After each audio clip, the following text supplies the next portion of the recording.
Boa noite, irmãos. A paz do Senhor Jesus. Quantos estão felizes com Jesus nessa noite? Glória a Deus. Aleluia. Abra sua Bíblia comigo, Provérbios capítulo 16. Você que está sentado, se coloque de pé para nós lermos somente um versículo da palavra do Senhor. Provérbios capítulo 16.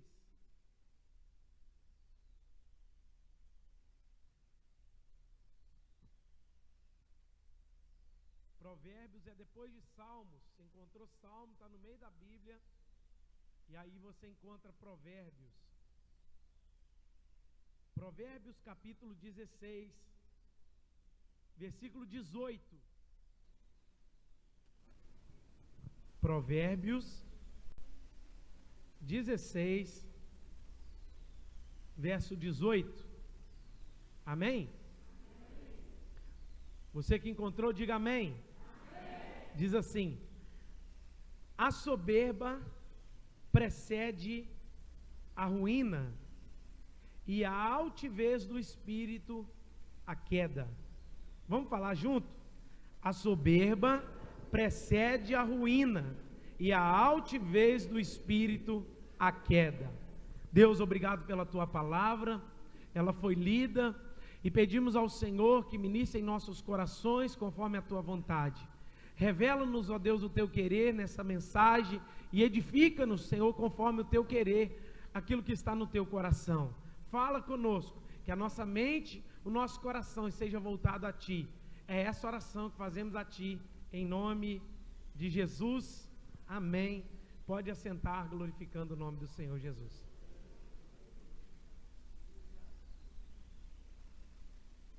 Provérbios capítulo 16, versículo 18, um texto, quando nós lemos, ele nos dá até um choque, ele nos desperta algo muito poderoso.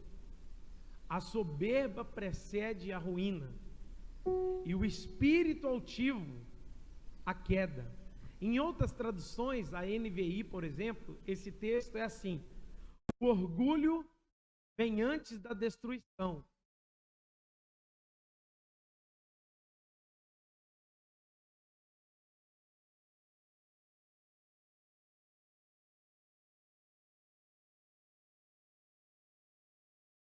Está quase caindo.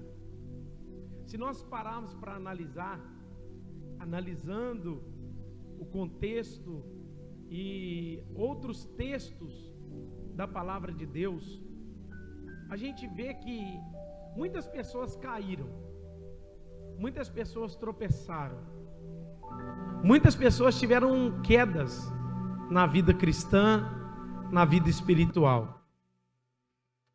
E por que essas pessoas tiveram essas quedas? Por que essas pessoas caíram?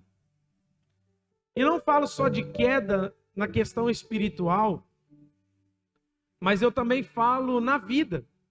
Por exemplo, você vê uma pessoa muito rica, olha para ela, e daí um tempo você vê falando assim: fulano de tal, que era muito rico, faliu,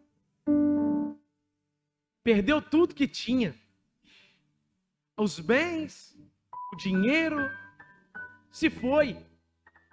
E você olhava para tudo que a pessoa possuía, você pensava assim: tendo esse patrimônio e esse dinheiro, você jamais pensaria, essa pessoa jamais vai quebrar, cair, pode acontecer algo com ela. E de uma hora para outra, ela chega a notícia: fulano de tal perdeu tudo.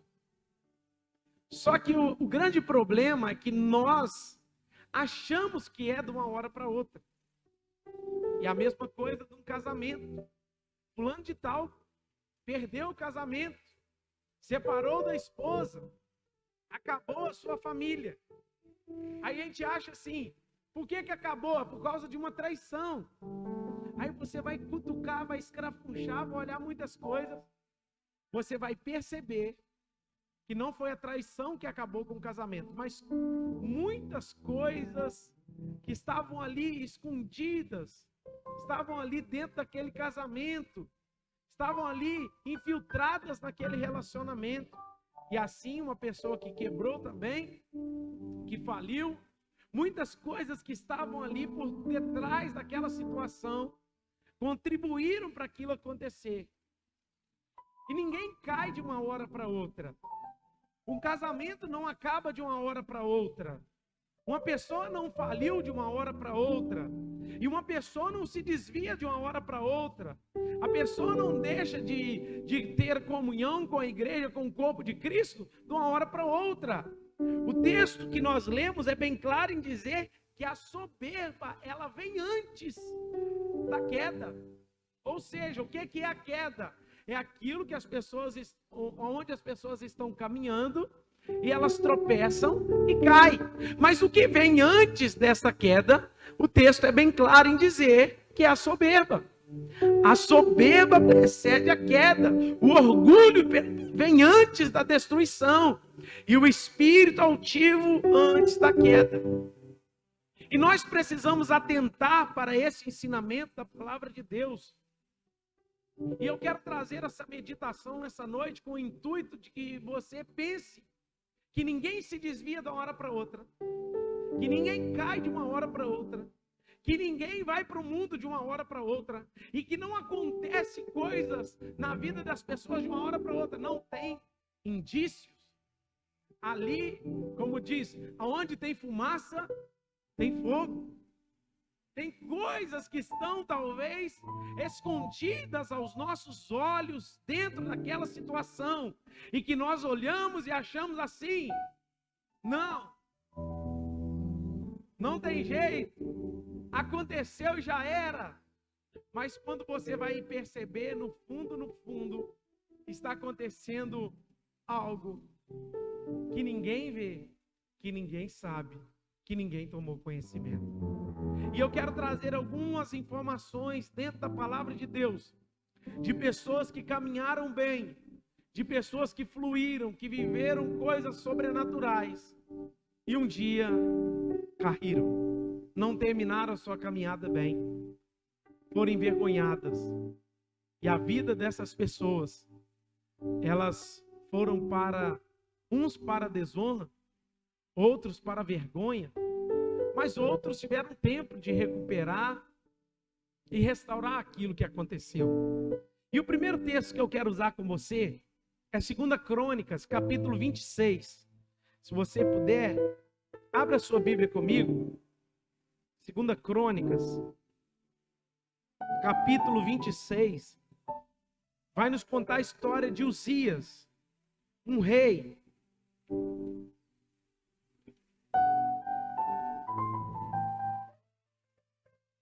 Segunda Crônicas 26. Fala de um rei que foi assim maravilhosamente abençoado por Deus em tudo que fez. Ele foi bem sucedido em todos os seus pensamentos, todos os seus atos. Tudo que ele fez foi com muita bênção de Deus. Só que o final da vida dele não foi assim. Ele caiu. Ele se perdeu. Ele foi atacado de uma lepra. Mas o texto também vai dizer por que ele foi atacado dessa lepra. 2 Crônicas, capítulo 26. Se você achou, diga amém. Versículo 1. Todo o povo de Judá tomou Uzias, que era rei, que era de 16 anos, e o constituiu rei em lugar de Amazias, seu pai. Ele edificou Alate e a restituiu a Judá, depois que o rei descansou. Uzias tinha 16 anos quando começou a reinar, e 52 anos reinou em Jerusalém, e o nome da sua mãe era Jecolias de Jerusalém. Ele fez o que era reto perante o Senhor, segundo tudo que fizera Amazias, seu pai. Olha o verso 5. Propôs-se buscar a Deus nos dias de Zacarias, que era sábio nas visões de Deus. Nos dias em que buscou ao Senhor, Deus o fez prosperar. Saiu e guerreou contra os filisteus, quebrou o muro de Gade, e Jabne e de Asdod, edificou cidades, no território de Asdod entre os filisteus. Olha só os feitos dele a partir do verso 6. Deus o ajudou contra os filisteus, contra os arábios que habitavam em Gur-Baal e contra os meunitas. Os amonitas deram presente a Uzias, cujo renome se espalhara até a entrada do Egito, porque tinha se tornado extremo e forte. Verso 9. Também edificou Uzias torres em Jerusalém, à porta da esquina. A porta do vale, a porta do ângulo se fortificou. Também edificou torres no deserto e cavou muitas cisternas, porque tinha muito gado.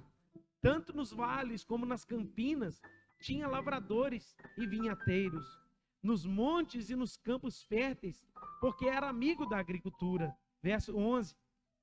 Também tinha Uzias um exército de homens destros nas armas, que saiu às guerras de tropas segundo o rol feito pelo escrivão Jeiel e Maacéias, oficial, sobre a direção de Ananias, um dos príncipes do rei.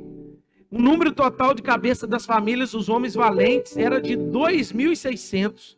Debaixo das suas ordens havia um exército guerreiro de 307.500 homens. Olha só quantos homens tinha no seu exército: 307.000 homens que faziam guerra com grande poder para ajudar o rei contra os seus inimigos. Preparou-lhe Uzias para todo exército escudo, lança, capacete, couraça e arcos, até fundas para tirar pedras. Fabricou em Jerusalém, olha o que esse homem faz. Ele fabrica em Jerusalém máquinas de invenção de homens peritos, destinadas para as torres e cantos das muralhas, para tirarem flechas e grandes pedras. Divulgou-se a sua fama até muito longe, porque foi maravilhosamente ajudado, até que se tornou forte. Irmãos, se a gente olhar para os feitos desse rei, os homens de guerra que ele possuía, a capacidade de guerrear que esse homem adquiriu, o povo que era com ele, tudo que esse homem colocava a mão, prosperava. Ele fez máquinas de guerra. Ele construiu coisas que homens, talvez naquele tempo, não tinham a capacidade de construir. O texto aqui é bem claro em dizer que tudo que ele fez foi bem sucedido, porque ele buscou ao Senhor. A bênção de Deus estava sobre o rei Uzias. Tudo que ele fazia, onde ele colocava as mãos, o que ele realizava, tinha a bênção de Deus. E esse homem conquistou grandes coisas. E até os inimigos dele trazia presente para ele. Agora pensa, esse homem, a fama dele foi tão grande em Israel, que até os inimigos vinham presenteá-lo. O renome dele se espalhou, ele se tornou um homem forte, um homem famoso, um homem que tinha capacidade de guerra muito forte, até que ele se tornou forte, o texto vai dizer. Agora pensa, quando a gente olha para um rei desse, que foi próspero, abençoado, onde ele colocava a mão, você via que Deus era com ele. Só que a vida desse homem não vai terminar assim. Olha o que acontece a partir do verso 16. Acompanhe comigo. 2 Crônicas 16, 16. Mas havendo já fortificado, exaltou-se o coração para a sua própria... Vocês estão aí, gente? Ninguém está lendo a Bíblia? Vocês têm Bíblia aí, gente? 2 Crônicas 26, 16. Falei 16. 2 Crônicas 26, 16. Mas havendo-se fortificado, exaltou o seu coração para a sua própria ruína, e cometeu transgressões contra o Senhor, seu Deus, porque entrou no templo para queimar incenso no altar do incenso. Porém o sacerdote Azarias entrou após ele com 80 sacerdotes, homens da maior firmeza, e resistiram ao rei Uzias e lhe disseram: a ti, Uzias, não compete queimar incenso perante o Senhor, mas os sacerdotes, filhos de Arão, que são consagrados para este mister, sai do santuário, porque transgrediste, nem será isso para a honra da tua parte do nosso Senhor Deus. Então Uzias se indignou, tinha um incensário na mão para queimar incenso, indignando-se ele contra os sacerdotes. A lepra lhe saiu na testa perante os sacerdotes, na casa do Senhor, junto ao altar do incenso. Agora olha o verso 23. Descansou Uzias com seus pais, sepultaram no campo do sepulcro que era dos reis, porque disseram: ele é leproso, e Jotão, seu filho, reinou em seu lugar. Olha que sério, irmãos. Esse rei, Eduardo, a Bíblia vai dizer que ele era bem sucedido, Milton, em tudo aquilo que ele colocava as mãos. A prosperidade estava no reinado dele. A bênção, aonde qual guerra que ele lutava, ele vencia. O exército dele, 307 mil homens. Era coisas assim sobrenaturais que aconteceu por meio desse homem. Mas quando ele ficou forte, aí que está o perigo de muita gente. Quando ele ficou forte, ele exalta o coração para a própria ruína. Sabe por quê, irmãos? É muito perigoso nós cairmos, não enquanto estamos fracos. Porque fraco, nós já estamos lá embaixo. Fraco, nós já estamos no chão. Fraco, nós estamos debaixo da lona. Humilhado, nós já estamos lá. Mas quando a gente se exalta e algo acontece conosco, o perigo de nós enfrentarmos essa situação é muito grande. E acharmos que nós estamos sob controle de alguma coisa. E a gente está na igreja, a gente deixa de buscar a Deus. Não, está sob controle a minha vida cristã. Eu já venci os meus pecados, eu já lutei demais contra eles. Estão todos vencidos, olha que beleza. E a gente exalta o coração. A gente se perde na caminhada. O nosso coração enche de soberba. O nosso coração enche do eu. O texto é bem claro em dizer que este homem exaltou o seu coração para sua própria ruína. Deus era com ele, mas a partir do momento que ele deixou de buscar a Deus, Deus o deixou de lado. E ele falou assim: agora eu vou queimar incenso.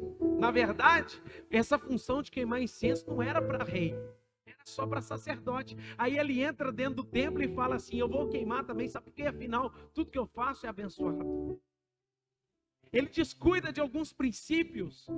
Ele deixa de lado alguns princípios importantes de obediência à lei, à palavra de Deus. E muitas vezes pessoas caem, não é da hora para outra, mas quando elas começam a negligenciar princípios importantes da palavra de Deus em sua caminhada. Esse homem negligenciou princípios importantes. E a Bíblia vai dizer que ele foi atacado por uma lepra terrível. E ele morreu leproso. E no túmulo dele, as pessoas disseram: ele é leproso. Agora pensa, na sua morte, como que eles lembraram do rei Uzias? De um homem de guerra? De um homem que teve sucesso? De um homem que foi abençoado, que ganhou presente até dos inimigos? Não, eles lembraram dele que ele era leproso, porque ele entrou na casa de Deus e foi fazer aquilo que não era para fazer. Sabe o que eu aprendo com isso? A soberba vem antes da queda. O orgulho vem antes da destruição. E esse homem está fazendo exatamente o que Provérbios 16, verso 18 condena. O espírito altivo vem antes da queda. O orgulho vem antes da queda. Sabe por que ele caiu? Ele não caiu porque ele queimou incenso. Ele caiu porque o coração dele se ensoberbeceu. E ele achou que ele podia fazer. Quem está entendendo o que eu estou falando? Tem muita gente na caminhada com Deus, irmãos, que se perde, não é por um acontecimento, mas se perde por princípios pequenos. Esse é o primeiro exemplo. O segundo exemplo que eu vou dar é o de Juízes 16. Volta aí um pouquinho. 7º livro da Bíblia, Juízes.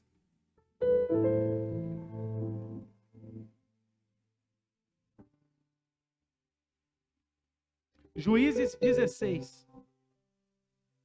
Sansão vai nos informar que ninguém cai de uma hora para outra, João.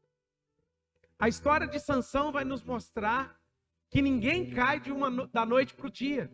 Juízes capítulo 16. Versículo 20.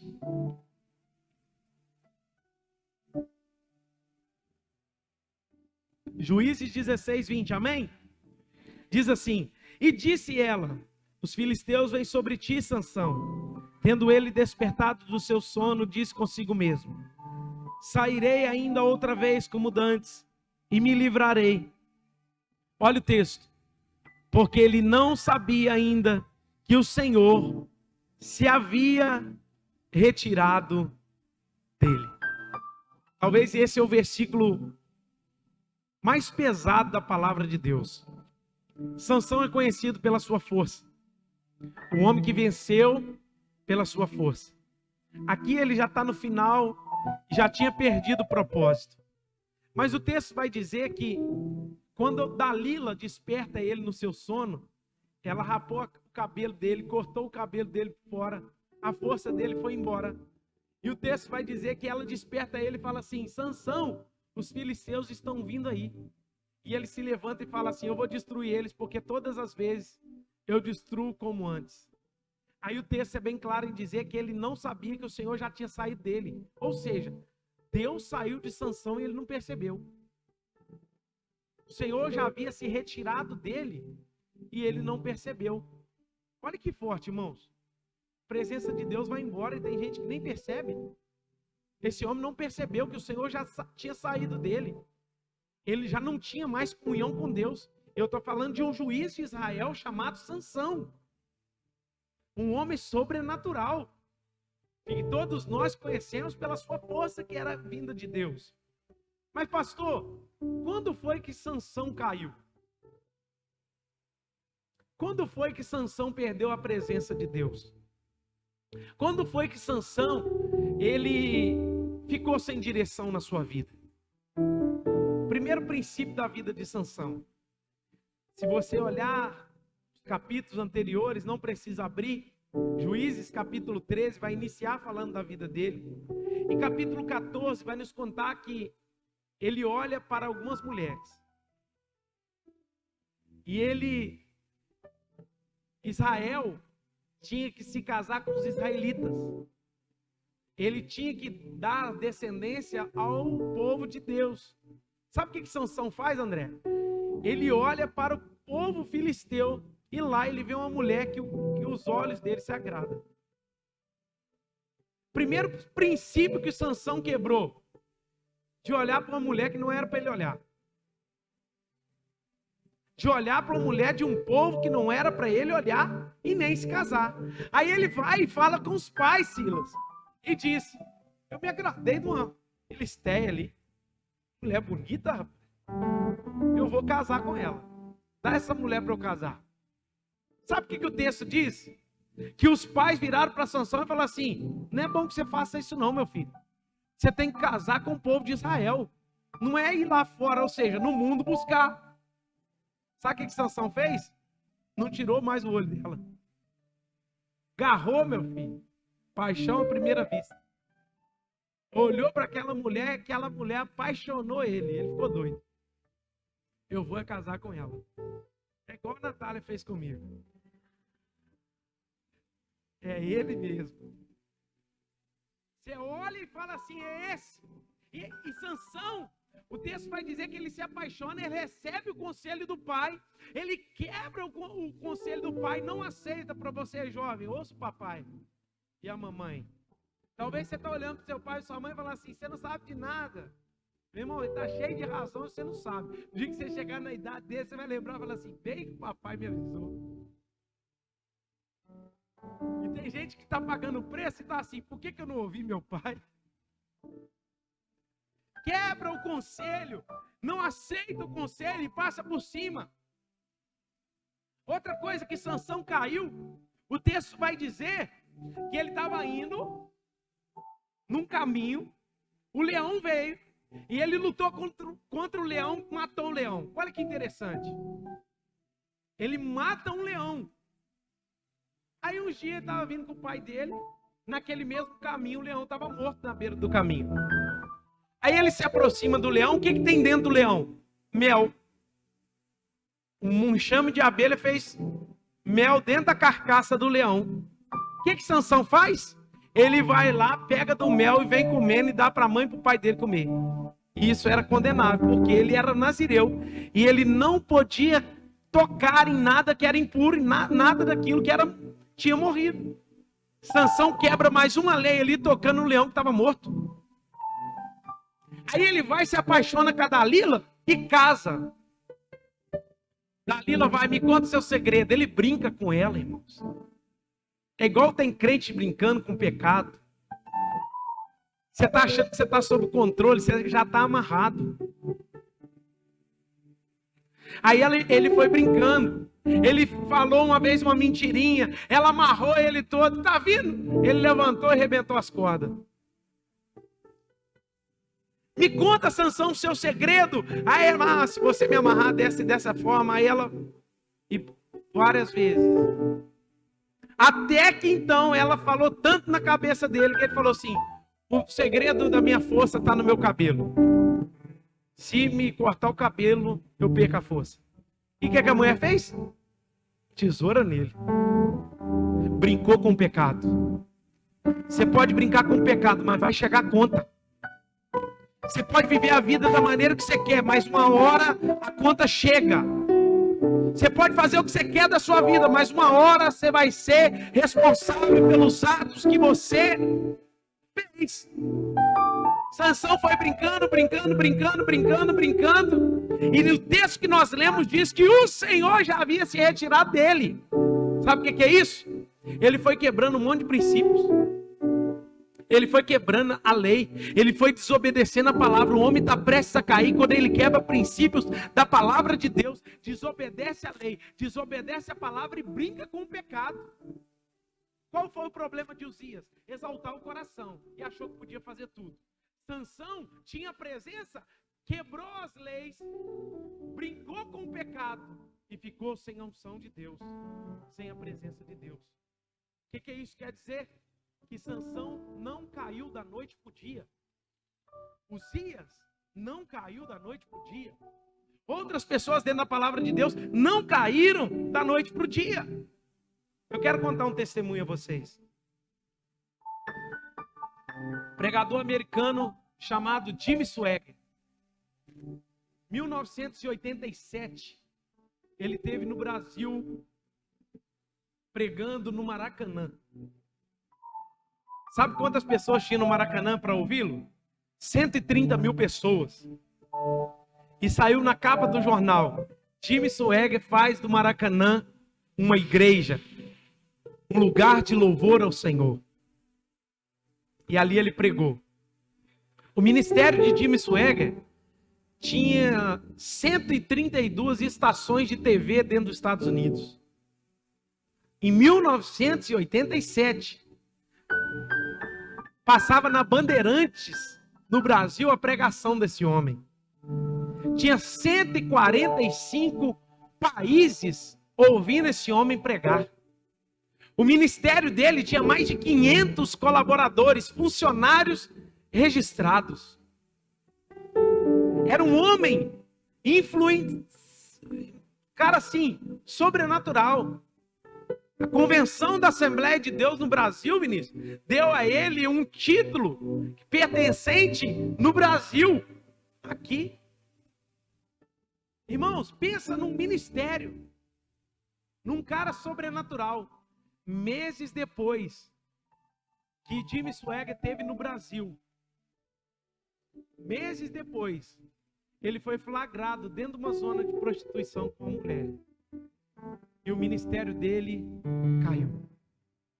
Nunca mais foi o mesmo. As pessoas foram pesquisar. Ele cair com a mulher só foi a ponta do iceberg do que estava por baixo no ministério dele. Tinha muito dinheiro envolvido e ele se perdeu no dinheiro. Tinha muita política dentro do ministério daquele homem e ele se perdeu na política. Mais de 500 pessoas foram mandadas embora. Ele foi forçado a fazer um pedido de perdão, de desculpas, em rede nacional, pelo pecado que ele cometeu, João. Se você bater no YouTube lá, o pedido de perdão de Jimmy Swaggart, pode olhar lá, tá lá, tem dublado. Tem lá toda a informação e ele pede perdão, chorando em lágrimas. Aonde que Jimmy Swaggart caiu?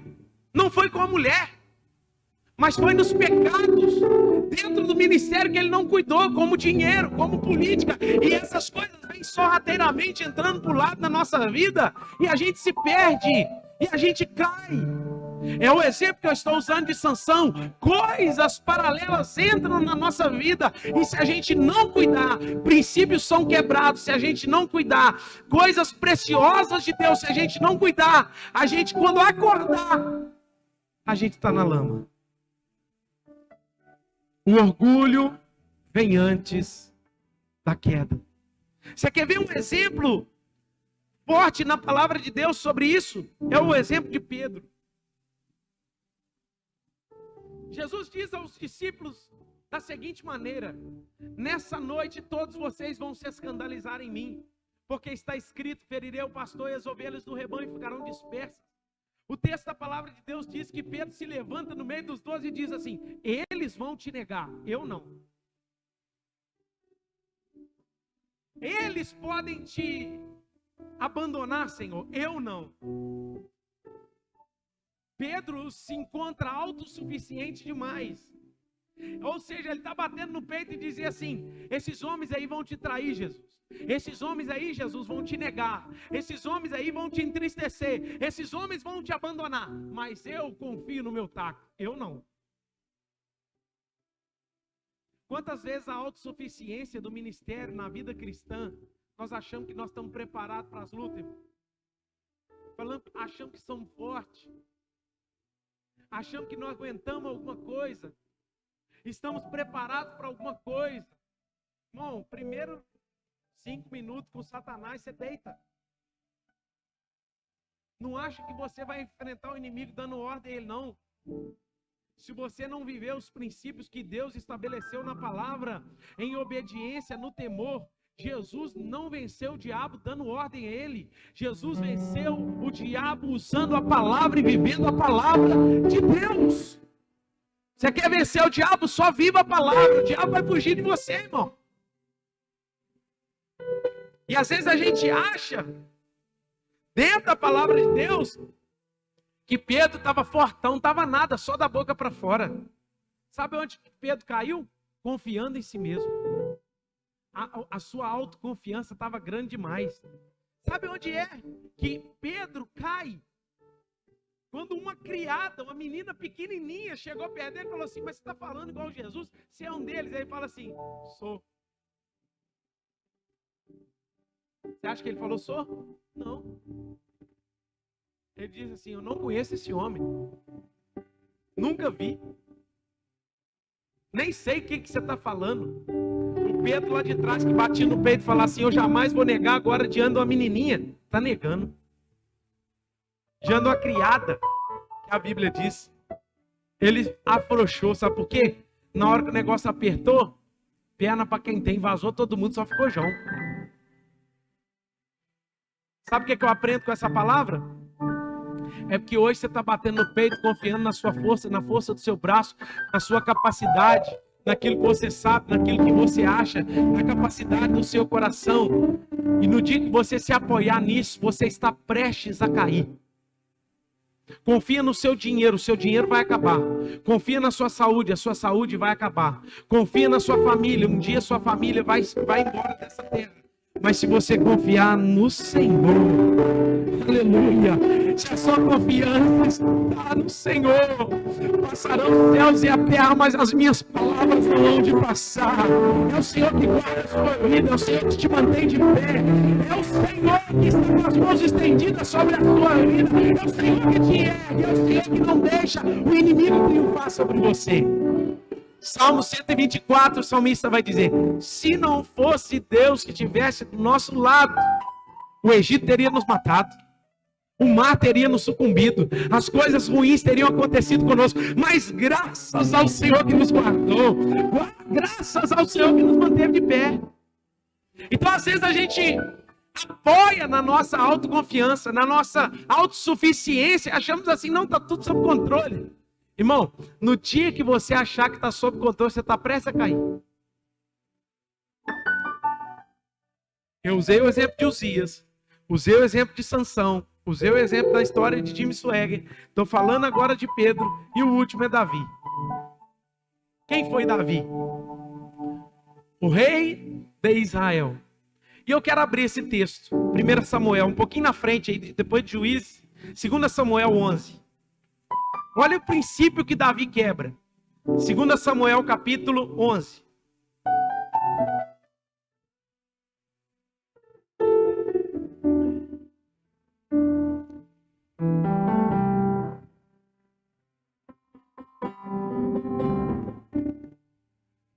Aleluia. 2 Samuel 11. Amém? Diz assim a palavra do Senhor. Decorrido um ano, no tempo em que os reis costumam sair para a guerra, enviou Davi a Joabe e seus servos com ele, e a todo Israel, que destruíram os filhos de Amon e sitiaram Rabá. Porém, Davi ficou em Jerusalém. Uma tarde levantou-se Davi no seu leito e andava passeando no terraço da casa real. Daí viu uma mulher que estava tomando banho.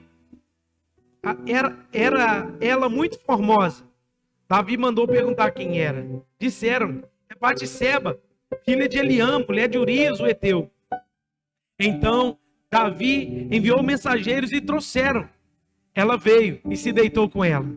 Tendo se purificado da imundícia, voltou para sua casa. A mulher concebeu e mandou dizer a Davi, estou grávida. Olha que história. Eu não vou usar toda a história, mas mais ou menos aqui todo mundo conhece o que aconteceu com Davi. O verso 1 diz que era tempo dos reis irem para a guerra. Onde que Davi era para estar? Aonde que Davi era para estar? Na guerra. O que ele está fazendo? Aonde ele está? Em casa, andando à toa, ocioso, sem nada para fazer. Irmão, presta atenção. Era tempo dos reis irem para a guerra. Davi estava em casa à toa, brincando, ocioso, brincando com o pecado, achando que estava tudo sob controle. Porque, afinal de contas, Deus já tinha usado ele para vencer tantas guerras. E ao invés de Davi ir para frente da batalha para guerrear, sabe o que Davi está fazendo? Deitado dentro de casa. Ele andando à toa no terraço. Ele olha uma mulher se banhando lá embaixo. Ele fala, quem é essa mulher? Já falaram de cara para ele. É mulher de Urias, o heteu. Ele está lá na guerra, ele sabe quem é. Sabe o que Davi faz? Ele brinca com o pecado. Davi não caiu com ela do dia para a noite. Ele quebrou princípios. E depois ele caiu. Davi não caiu com essa mulher. Talvez a Bíblia não fala. Mas a gente não sabe quantos dias que Davi apreciou essa mulher tomando banho lá, Vinícius. A gente não sabe, talvez, que quantos dias essa mulher não vinha nessa fonte se banhar. E Davi ficou culpando ela todo dia. Cuidado com bom dia, boa noite, boa tarde que você dá pro pecado, tá? Cuidado com a carícia que você faz. Eu fico olhando esses vídeos da internet aí, e as pessoas chegam perto de uma jaula e ficam lá brincando com o macaco, brincando com o leão. Irmão, descuida para ver. Satanás é a mesma coisa. Descuidou, ele mão no seco, já era. O que é isso? Davi estava num lugar que não era para estar. Quebrou princípios. E quando ele quebra princípio, a Bíblia diz que ele cai no pecado. E aqui nós sabemos da história que foi uma sucessão de pecados na vida de Davi. Mandou matar, mentiu, fez um monte de ruaça. Por quê? Ele achou que estava tudo sob controle. O orgulho vem antes da queda. Quebrar princípio vem antes de cair. Ninguém cai da noite para o dia. A traição, ela não começa lá na cama. Ela começa numa curtida, uma mensagem no zap, de um oi, de uma mensagem, de um olhar, de um falar. Aí começa a traição. E às vezes a gente vai brincando com esse tipo de coisa. A gente não cuida do pecado e daí uns dias ele vem e nos prende. Eu quero que você nessa noite reflita que ninguém que cai da noite por dia. Ninguém que se desvia da noite para o dia. Ninguém que hoje está no mundo que aconteceu uma chateação lá onde ele negou princípios, pecou contra Deus. Você já viu aquela frase? O carnaval não desvia ninguém, só revela os desviados que estão dentro da igreja. É isso. Porque as pessoas estão negando princípios pequenos. Pastor, como assim? Princípios como oração, princípios como congregar, de ler a palavra dia e noite e amar as escrituras, de viver a verdade de Deus, de caminhar conforme as escrituras. Vai quebrando esses princípios e sorrateiramente Satanás vai ganhando força. E para encerrar, eu uso o exemplo da erva daninha. A erva daninha, ela se inicia com uma pequena semente que o passarinho comeu, foi lá em cima de uma árvore e deixou. Aquela semente, ela nasce pequenininha, ela está pequenininha. E daí a erva daninha, ela toma uma proporção tão grande que ela encobre a árvore. E quando você vê uma árvore com a erva daninha, você fala assim: ó, árvore feia, ela não dá fruto. Ela não consegue florescer, nem frutificar. Sabe por que que faz? A erva suga todos os nutrientes que aquela árvore tem. E ela vai até matar. E suga até a árvore morrer. E o que ela faz depois que a árvore morre? Alguém sabe me falar? Ela morre também. Porque ela está ali e ela só pode viver do nutriente que a árvore tem. O pecado, depois que te matar, ele vai caçar outra vida. Ou seja, o que é isso? Depois que o diabo te desviou, aí você está no time dele. Não esquenta a cabeça mais. Mas enquanto você está do lado de cá, você vai ter luta, vai ter dificuldade, vai ter problema, vai ter adversidade, vai ter situação difícil. É sinal que você ainda está do lado de cá. Usando o exemplo da erva daninha. Se você for no início e cortar, ali você resolve o problema. Com o pecado é assim em nossas vidas. Corte no início. Pode no início. E eu tenho certeza que Deus será com você. Você pode ficar de pé no seu lugar?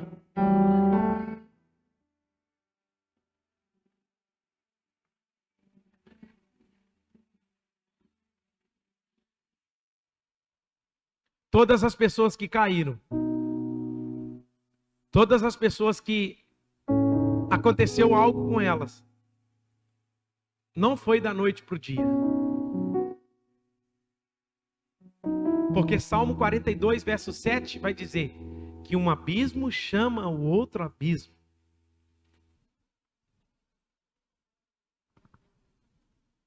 Talvez você se encontre aqui nessa noite e está preocupado com um grande pecado. Eu tenho medo de cair. Não. Cuide do pequeno, dos princípios, das coisas pequenas. Não deixar de lado os princípios corretos das Escrituras. Não negligencie o que a palavra de Deus nos ensina. Todas essas pessoas que eu ministrei nessa noite caíram porque descuidaram.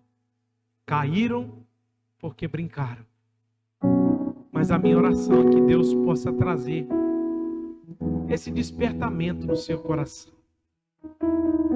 Eu quero orar nessa noite. Aleluia. Espírito Santo, nos ajude, Jesus. Nos ajude, Senhor. Nos ajude, Espírito Santo. Nos convença do pecado. Nos convença, Deus, do caminho que estamos trilhando, o que estamos fazendo, as atitudes que estamos tomando, quais as áreas da nossa vida que estamos negligenciando. Pois podemos aprender pela Tua palavra que ninguém cai da noite para o dia, mas que o Senhor gere em nós, em nome de Jesus, o despertamento. E que possamos cuidar das coisas pequenas, dos detalhes pequenos, da vida com o Senhor. Ajuda os teus filhos, ajuda os teus servos. Porque ninguém cai da noite para o dia. Caímos nas pequenas coisas. E essas pequenas coisas vão se tornando grandes. Daí um dia perdemos o controle. Nos ajuda, Pai. Nos ajuda, Espírito Santo. Me ajuda, você pode clamar ao Senhor aí, dizendo, me ajuda a não cair, Jesus. Me ajuda a não fraquejar. Me ajuda a cuidar dos pequenos princípios. Oh Deus, em nome de Jesus. Cante comigo.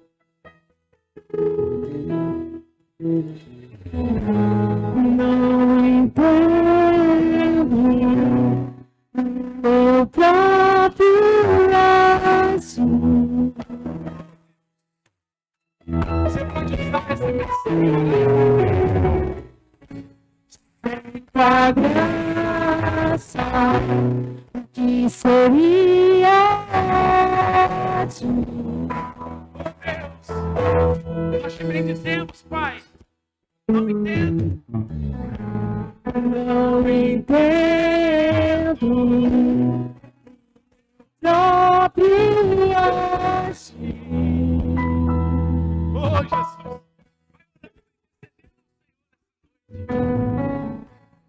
Sem tua graça, o que seria de mim, Deus? Se bem que eu quero fazer, não faço. O mal que eu não quero, este sim, acabo cometendo. Em meu ser milita o carne e espírito em uma terra infindável, a qual eu não me rendo, pois meu corpo já foi vendido como escravo e não existe bem nenhum em mim, apenas o pecado.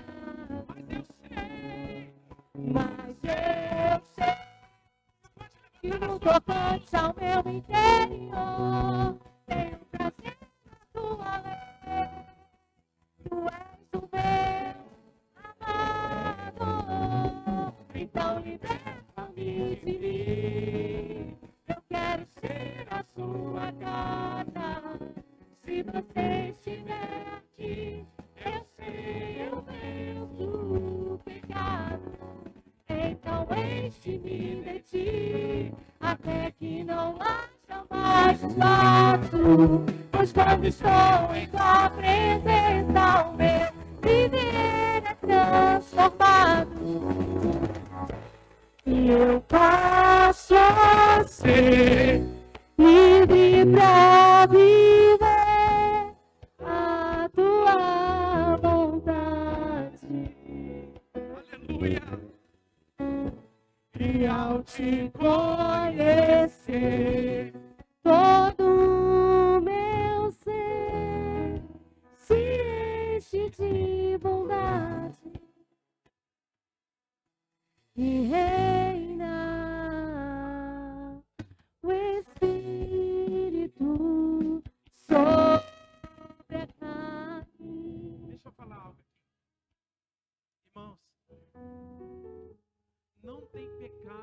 não há perdão.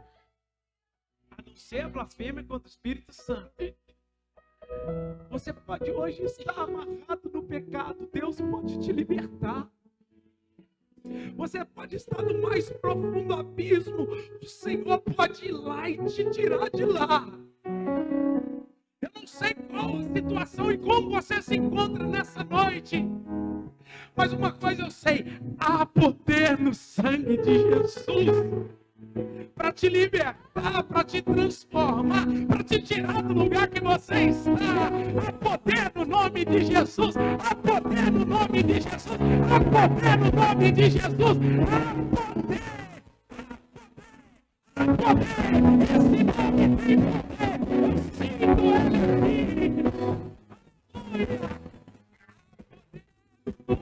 ele aqui. Irmãos, tem um texto na Bíblia, eu procurei que não encontrei, mas diz: se o justo cair por 7 vezes o Senhor o levantará. O que isso quer dizer? Você pode estar andando por caminhos tortuosos, fazendo coisas que não agradam o Senhor. Essa mensagem é para te alertar. Dizer: filho, sai desse caminho. Talvez você já até foi, já está até lá.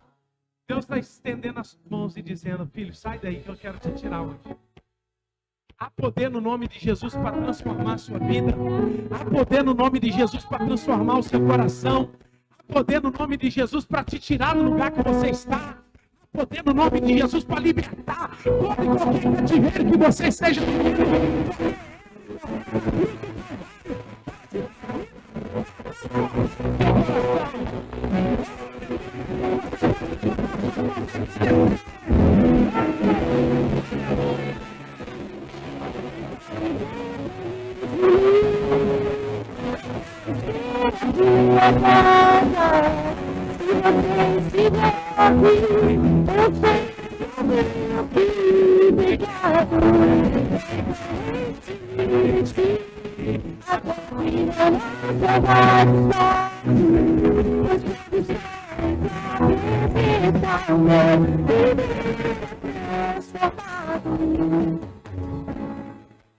Faço assim, livre pra viver a tua vontade. Quantos querem viver a vontade do Senhor?